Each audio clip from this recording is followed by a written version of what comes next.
Halo, semangat pagi anak-anak semua. Bagaimana kabarnya hari ini? Semoga sehat selalu dan tetap bersemangat. Kita bertemu lagi dalam channel ini. Hari ini kita akan membahas ringkasan materi kelas 6 SD, tema 7, subtema 1, pembelajaran 1. Tapi sebelum lanjut, jangan lupa untuk selalu mendukung channel ini dengan like, komen, dan subscribe-nya. Terima kasih. Ringkasan materi tema 7 kepemimpinan subtema 1 pemimpin di sekitarku pembelajaran 1 kelas 6 SD.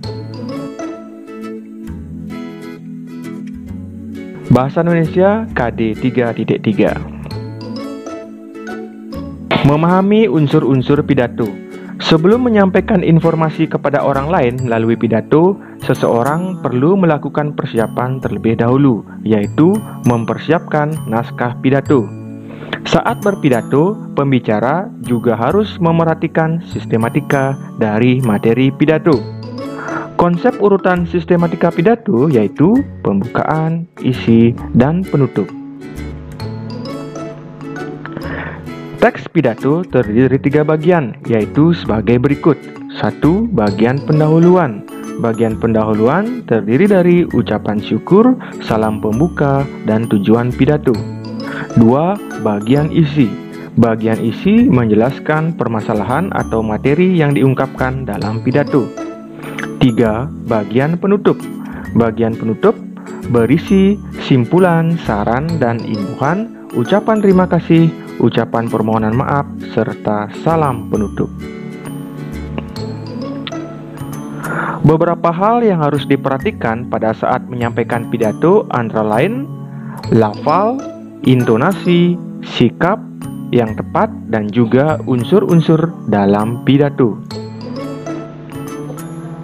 Unsur-unsur yang ada dalam pidato sebagai berikut. Yang pertama, pembicara pidato. Pembicara pidato disebut juga orator. Untuk menjadi orator, seseorang harus mempunyai kepercayaan diri yang tinggi karena mereka harus berbicara di depan banyak orang. Mereka juga harus paham dengan materi yang disampaikan. 2. Pendengar pidato. Pendengar pidato merupakan orang yang mendengarkan pidato. Dalam hal ini, pendengar biasanya mempunyai tujuan yang sama dengan pembicara pidato. 3. Tempat pidato. Pidato bisa dilakukan di mana saja. Pidato formal biasanya dilakukan di tempat-tempat formal seperti sekolah dan kantor lapangan. Bisa juga digunakan sebagai tempat pidato ketika pendengar pidatonya banyak. 4. Suasana pidato. Suasana adalah latar belakang ketika suatu pidato disampaikan. Isi teks pidato harus sesuai dengan suasana acara yang sedang berlangsung. Misalnya, ketika memperingati Hari Kartini, maka teks isi pidatonya adalah tentang Ibu Kartini, bukan tentang kemerdekaan Indonesia. IPA KD 3.2. Masa pubertas adalah masa transisi dari masa anak-anak ke masa dewasa yang ditandai dengan perubahan hormonal, perubahan fisik, maupun perubahan psikologis dan sosial. Masa pubertas merupakan tanda anak sudah mulai memasuki usia remaja. Anak laki-laki biasanya mengalami pubertas pada usia 10-15 tahun. Perubahan primer anak laki-laki yang memasuki masa pubertas yaitu mengalami mimpi basah. Adapun perubahan fisik anak laki-laki yang memasuki masa pubertas sebagai berikut. 1. Suara berubah menjadi besar. 2. Mulai tumbuh kumis. 3. Jakun mulai tampak. 4. Tumbuh rambut halus pada ketiak dan daerah kemaluan. 5. Dada menjadi lebih bidang dan lebar. Berikut beberapa cara menyikapi masa pubertas yang akan dialami.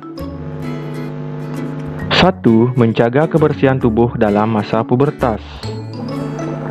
2. Menjaga kesehatan dengan memilih makanan sehat dan berolahraga. 3. Hati-hati dalam bergaul. Pada masa pubertas, organ reproduksi telah aktif. Oleh karena itu, sebaiknya kamu bergaul dengan lawan jenis dalam batas yang wajar. 4. Memilih bacaan dan tontonan yang sesuai umur. Saat ini, akses untuk bacaan dan tontonan dengan mudah dapat diperoleh. Namun, pilihlah bacaan dan tontonan yang baik menambah wawasan dan sesuai dengan umurmu. 5. Rajin beribadah sesuai agama masing-masing. Dengan rajin beribadah, kita akan lebih mendekatkan diri kepada Tuhan. Kita akan mematuhi aturan-aturan untuk berperilaku dan berbuat sesuai tuntunan agama. Sekian video pembelajaran kali ini, semoga membantu dalam belajarnya. Terima kasih atas semangat belajarnya. Tetap semangat!